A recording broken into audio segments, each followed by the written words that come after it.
Okay. Hi everybody, we're now live for lesson number 7 of Let's Make Lunch. Today I'm so excited, we're going to be making beef koftas with tzatziki bean dip. An absolutely fantastic recipe, very, very flavorful, and also gives us the opportunity to incorporate a ton of vegetables in as well. My name is Andrea Villneff and I'm here. I regularly go out to schools and do cooking demonstrations and run cooking classes for teens and kids as well. I feel so fortunate that Canada Beef has let me use their platform, and we are basically promoting cooking at home and eating healthy. Jumping in right away, if this is your first time or if you've been here for the whole series, what we always start off with is, if you have long hair, tie it back. Just some basic food safety. Tie your hair back, put on an apron to protect your clothes, and make sure your hands are nice and clean. And that means washing them in warm water with soap for 20 seconds. Okay, so clean hands and we're ready to go. So I'm going to hop in right away, and we can start off with just making the skewers, okay? So this is going to start off, we're actually starting off right here. We have some lean ground beef right here. So I'm going to just put this into the bowl, our mixing bowl. There we go. So that first part is in there. That's going to be the base for the koftas. And everything is basically centered around this beef, okay? So now we're going to add in, we have our onions. There we go, that's a cup of onions. We're going to have 1 egg. So here we go. And the egg is going to basically be used as a sort of binder to keep everything all tight together. I did just want to touch on the fact that in our last lesson, thank you so much for sharing all of your pictures and everything along those lines. The pictures were great, and we also got a couple of tips from other kids and parents just saying that they added shredded carrots into their cheeseburger roll-ups, or that they added in some shredded spinach into their cheeseburger roll-ups from last week for lesson number 6. So that is great. I'm so happy that you guys are finding ways to incorporate even more vegetables into these dishes. So yeah, please feel free to comment on the side, share your comments. We have people standing by to answer questions while I'm running through our recipe right here. But absolutely share your wins, share your pictures, make sure you're sharing any little tips and tricks that you guys like or that you found helpful. Those are absolutely all fantastic. Okay, so going back to mixing the koftas. So we have our beef, we have our onions, and we have our egg. Now what I'm going to add in is we have about a teaspoon of cumin. So this is all of the spicing that's going to make it taste absolutely fantastic. We have our chili powder here. Put that on top. A little pinch of cinnamon. It's really nice. It's kind of a sweeter flavoring, but it really does well, and this is very common in Middle Eastern cuisine. And then we're going to add about a 1/4 teaspoon of sugar. Not sugar, a 1/4 teaspoon of salt, okay? Not sugar, salt. That just went in there. Okay, so you can use a big spoon to start mixing all of that up. That's no problem, but really we're gonna have to use our hands anyways to form the actual koftas onto the skewers. So instead of using a spoon, which would take a while, I'm just gonna use my hands. I'm gonna put my hands in here and just mix it all up, okay?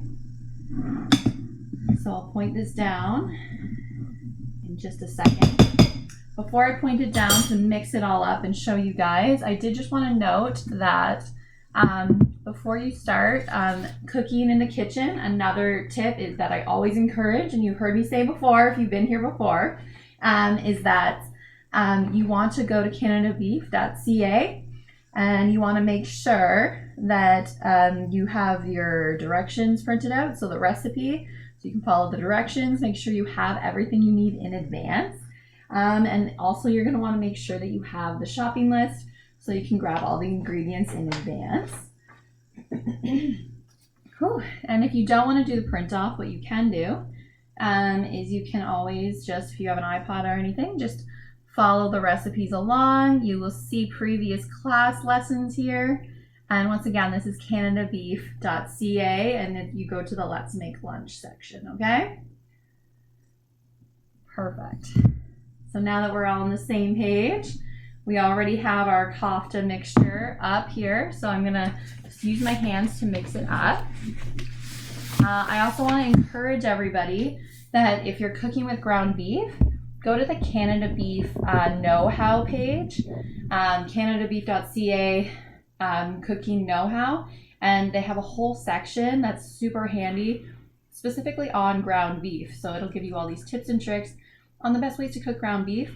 They also have really good tips about barbecuing or roasting. So it's just a good deep dive into different cooking techniques, which is always great to know. Okay, so I'm pointing this down. There we go. And now I'm just going to use my hands to mix everything up. This is what I like about cooking, is that it is very hands-on activity. It's good to know exactly what's going into your food and how it's made, because this just helps you be healthier at the end of the day. Something that not a lot of people know is that Health Canada actually, Health Canada, not Health Canada, the Heart and Stroke Foundation highlights the fact that 50% of the calories that we intake come from processed foods and highly processed foods. So that's your junk foods, not things that are not fruits and vegetables that are coming from the ground, not your fresh meats. It's a lot of processed food is where most of our diet is coming from. So, and really what healthy eating is getting back to the basics and cooking with just your foundational ingredients, such as your lean ground meats, your lean cuts of meat, your vegetables, your fruits, minimally processed whole wheat grains. All of those things are basically those foundational foods that you need to make sure you're getting more of in your diet. And what happens when you cook at home is that you're just naturally going to have more control over, for example, how much salt is going into your recipes, how much sugar is going into your recipes. You just know a little bit more about where your food's coming from. Okay, so this is all nicely mixed up. I'll just show you guys.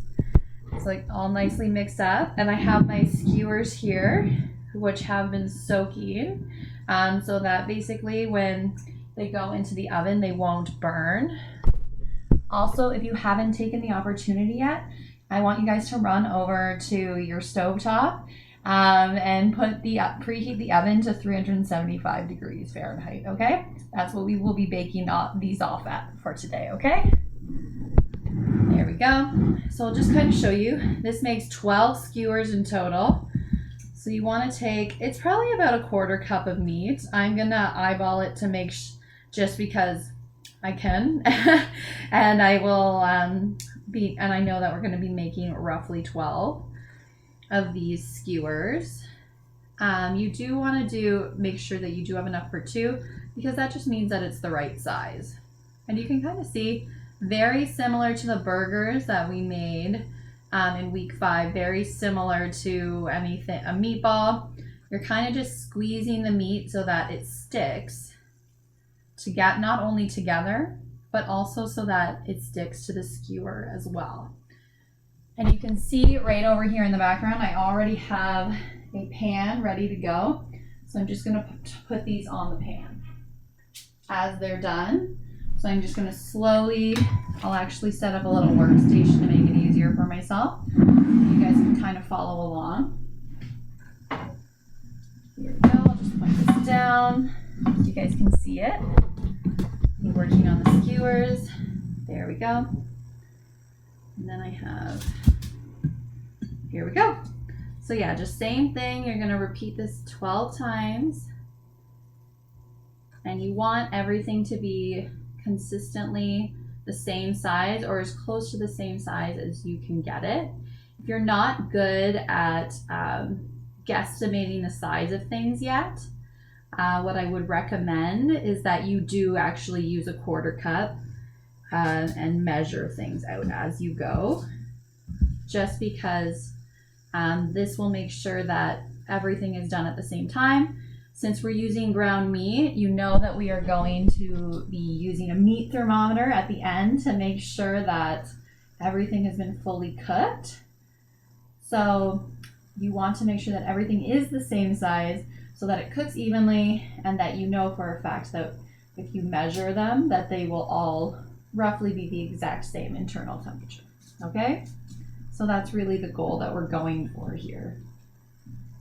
Another tip that I wanted to say, and I actually did miss out saying this one on the burger when we did the blended burgers way back in, well, not way back, in lesson number 5, when we did the blended burgers, is that when you are forming a little slider, what you want to do is, or a burger for that matter, sometimes I know at home that burgers can just get a little thick.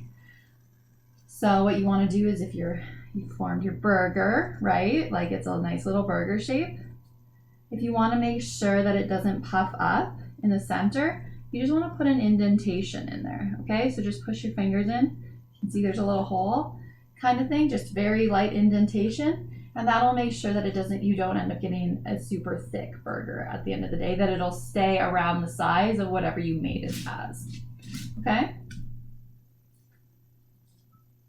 So as I am working away on these, I'm not going to make all of it right now on camera because I want to keep going and keep us all on the same page. So I'm going to just make, I think, 6 of these. I'll make half of it right now, and I'll bake off the rest later.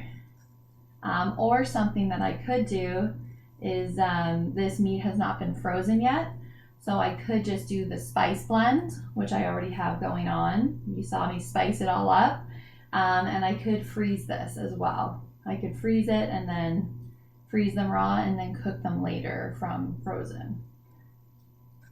There we go. So there we have it. I have what I'm going to put in the oven right now. I'll put this down. You can see that they're all kind of laid out. Nothing's too close together. And I already preheated my oven to 375 degrees Fahrenheit. So I'm going to pop these in that oven, and they're going to bake for 15 minutes. And we'll flip them over halfway. Okay?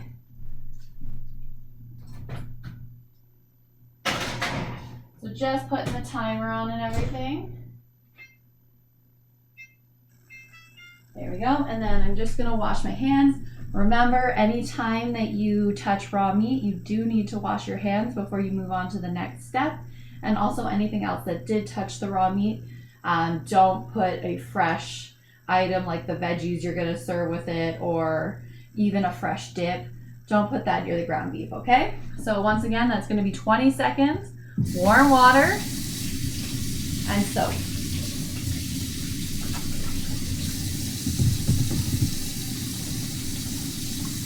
So since we've basically put together the beef koftas, you can see just how easy that was. It was really fast to come together. So the beef koftas are just baking off, so we're going to move on to the Tzatziki Bean Dip next. But right before I make the Tzatziki Bean Dip with you guys, I do just quickly want to go over a little bit of ground meat knowledge, because I know that a lot of you guys are, I personally do enjoy a lot of ground meat. I really frequently eat them at home. So I just want to give you guys a little bit of factoids about that. Okay, hands are nice and clean. Perfect, we're ready to go on to the next step. Okay, so did you know ground meats, and this includes your chicken, your turkey, ground beef, obviously, ground pork, any ground meat product you can think of, labeled lean, extra lean, medium, and even regular is another category as well. They all have to meet the same fat percentage as set out by Health Canada. Okay, so basically what that means is that when you're looking at labels, I have a couple of labels here. So it says, you can see it says lean ground beef. And you can say, and see here it says extra lean ground beef. Okay, so the reason why I'm highlighting this and why it's important is because all ground products have to meet the exact same standards. To put extra lean on the packaging, whether you're beef, chicken, pork, whatever or turkey, that means that if you are extra lean, you have a 10% maximum fat. So no matter what it is, it's all pretty much the same leanness because it all has to be under that 10% of fat. For lean, it has to be under 17%. That's the max fat. And for the medium, if it's labeled medium on label, it has to be less than 23% of the max fat. So just so you know, no matter what meat it is, it all has to be, this is actually a legal requirement, is that it has to be under, for extra lean, under 10%, lean, under 17%. So anytime you see that on the label, know that that is actually regulated by Health Canada. So they do know, and this is just some consumer safety so that you know what you're getting at the end of the day. So yeah, that's a little bit of a ground beef fact right there. So now we're gonna work on the side that's gonna go with this. So what we're working with is we're going to be making the Tzatziki Bean Dip.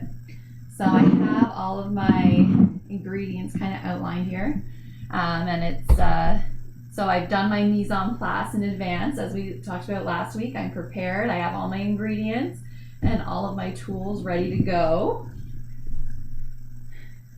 Here we go. But I do also need to make sure that I plug in my food processor here. If you don't have a food processor at home, something else that you can use is you can use a blender. If your parents have like a smoothie blender, that would also work. So really, those are like the best options to get a smooth result. Okay, so we're gonna start off with putting some navy beans in here. So these are navy beans. You can use any kind of white bean you have at home. And that's more for color than flavor that we're using white beans. I want it to be a light colored dip. So I've never done it with black beans, but if all you have at home are black beans, it would probably work at the end of the day. And these are canned navy beans that have been drained and rinsed already, okay? Actually, a good tip with beans is that if you drain and rinse them, it actually reduces the starchiness, which actually, if I know everybody says beans means a magical fruit, but it actually reduces that. So that's a bonus as well for anybody at home with a big family. So we put our beans in. Also, beans go absolutely fantastic with beef. We've talked about this quite a bit, is that the hem iron in beef helps you absorb the non-hem iron that is found in beans by 150%, which is absolutely fantastic. Love when healthy foods get to work together. Right here we have Greek yogurt. So that's a half a cup of Greek yogurt, and we put that with a whole can of navy beans. Greek yogurt is nice, it's nice and thick. So the beans will add a creaminess to the dip, but then the dairy on top of it adds a really nice additional creaminess, which I really enjoy. We have 2 cloves of garlic that I've minced up here. And going back to other lessons, remember, if you're going to mince your garlic, I recommend that you crush it with the bottom of a bowl first. We learned this way back in lesson number 1. Okay, this was when we did the pizza. Way back in lesson number 1, crush the garlic with the bottom of a bowl and use your knife skills. Remember, keeping your claw, keeping your fingers back, and running the knife through it quickly, okay? So that you get nice small mince right there. Okay, so that's 2 cloves of garlic. Definitely go back and visit lesson number 1, or you can go back to lesson number 6 if you want to have a more detailed description of knife skills, okay? Make sure that you always have your parents nearby if you are trying out a new knife skill, okay? Just want to make sure everyone at home is being safe. So I have a 1/4 teaspoon of salt and pepper in here, each. There we go. 2 tablespoons of lemon juice in here. It's kind of, you'll see it. There we go.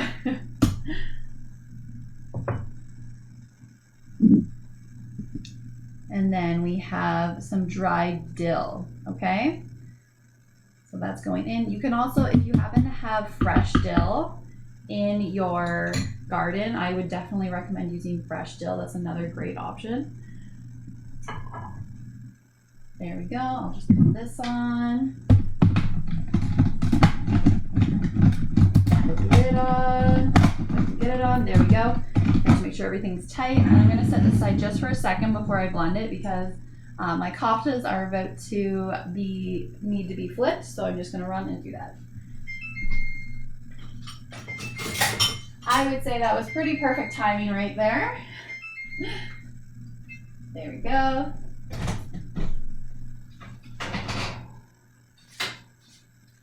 It smells absolutely amazing right now. These koftas, you can see they're doing really well. And I'm just gonna flip them. They're kind of evenly browned a bit more. There we go.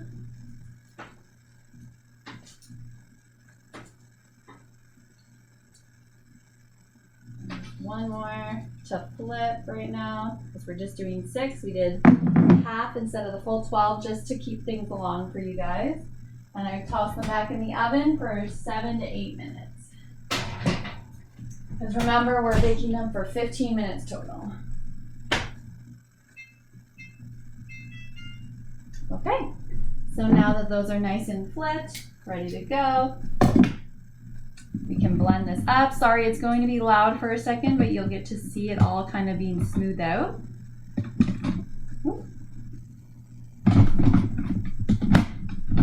There we go.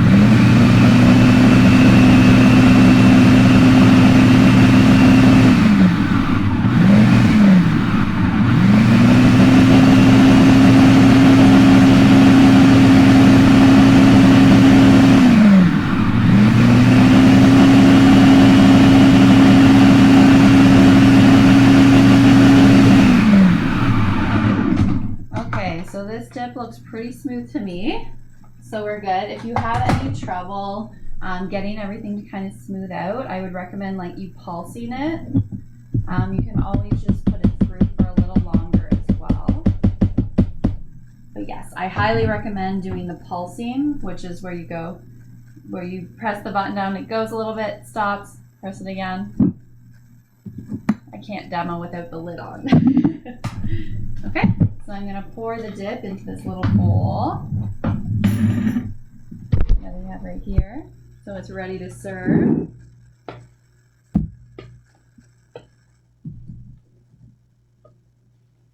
There we go. Perfect, right? Smells so fresh and delicious. Lots of dill.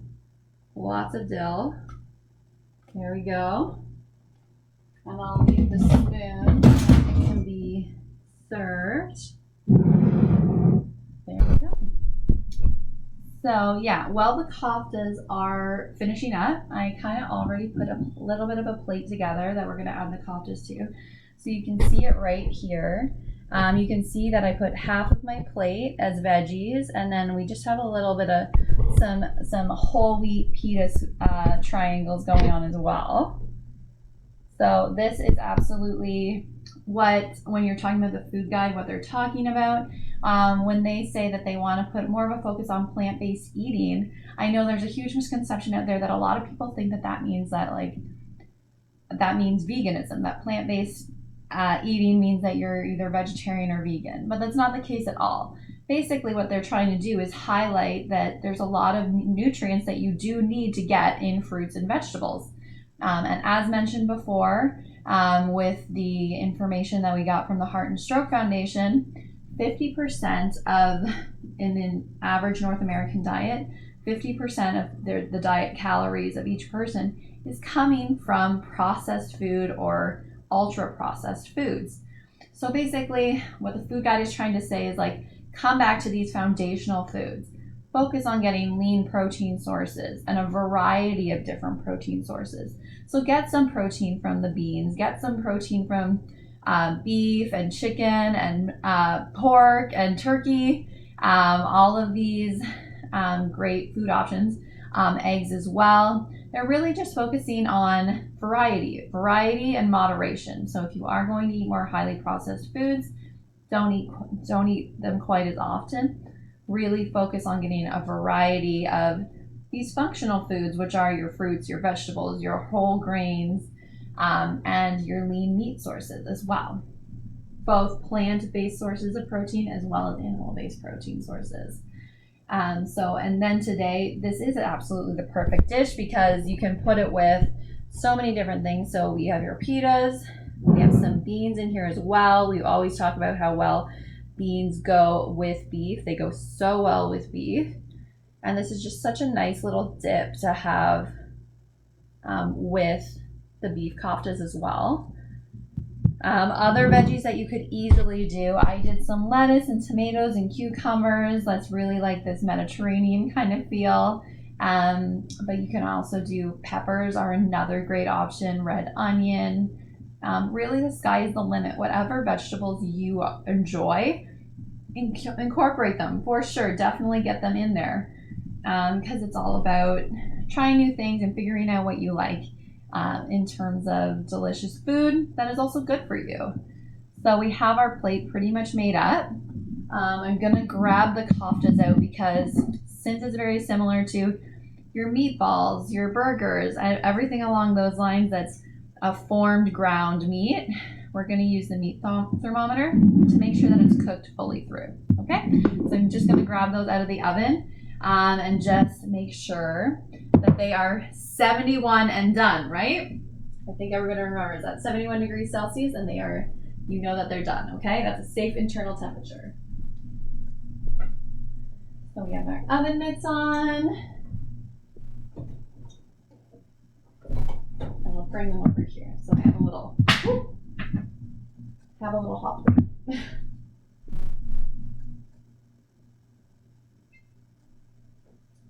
There we go. Yummy. They look so good. Delicious right here. And I'll just point you guys down while I kind of do this. There we go. So you can see what I'm doing. So I've turned my meat thermometer on.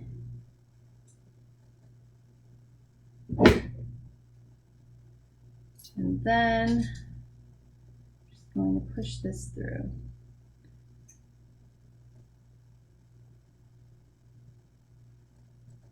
Yep, and you can see that we're even past that 71, okay? So we know that these are done, which means that they're ready to enjoy, which is always great. So I'm gonna put 2 of these on the plate. Here we go. And then we have another one as well. Yum, perfect. Perfectly balanced meal right there. Perfect lunch. If you want any extra dip, you can definitely put some more dip on right on top of those as well. You could also, if you didn't want to use a whole grain pita or pitas, you can always serve this with rice as well. That's another good option. So there you have it. I'm just going to give it a quick try. Make sure it's good. Hopefully don't burn myself too much. But the dip should cool it down as well. Okay? This is so good. I'm super excited to eat this lunch. Thank you so much for being here with me today, guys. I'm looking forward to next week. Next week, lesson number 8 is actually our last lesson. I can't believe it. This all happened just so fast. And next week, join us because we're going to be making beef fried rice. And we'll be talking a little bit more about how to make takeout foods like beef fried rice, Chinese food, at home. So looking forward to seeing you guys next week, and thank you so much for joining me. Enjoy your lunch, and I'll see you guys soon. Bye, everybody.